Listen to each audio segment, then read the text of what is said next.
As we walk in recovery, this information, it's like, how do we use this? Right. So if I'm this generator with sacral authority, okay, now what? Like, Yeah, no, definitely. And that's why getting the information online, yeah, digging into it is great. Having a reading is yeah, fantastic yeah. because it really does take it from this very like esoteric, complicated, potentially overwhelming thing into bringing it into the everyday. Right. So for you as a generator with sacral authority, people are going to know how capable you are. They are going to ask you to do things all the time All the because they time. just have that sense all the time. They And assume, so they just assume it's just, I can. Yeah. right.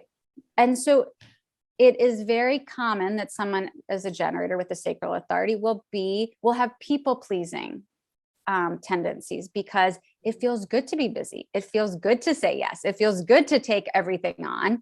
However, that can mean that at the end of the day, you have this really full resume, but maybe didn't do anything that was actually just for you. So that's one of those things that, like, if you get a reading and you talk through what's happening in your life and how it's showing up, where you can see that, okay, first of all, my truth is in the moment. I'm going to learn how to trust my gut instinct, my gut reaction. I'm going to move forward. I'm going to feel an opening or an expansion towards something, or I'm going to feel a pulling away. I'm going to be like, oh, that's not for me. And trusting what that is when your mind and your ego is saying, say yes to that, say yes to that, say yes to that. Your body might really be saying, I want to say no to all these things. And that's hard to do. Okay. There it is. There it is, Lauren. So for many years, I just like did things and said, yes, I'll do that. And I was all over the place. And that was really great. And I had a great time. And, you know, when I landed into the connected calm life and when I started my practice and created the practice and honed in on the connected calm life, everything changed. And I began to listen. It's so interesting. You bring the body up.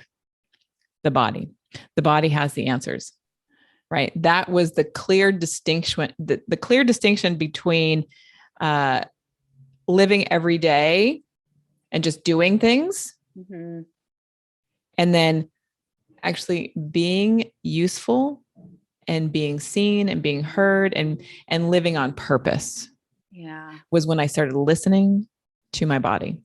And I could only do that as a result of doing my practice.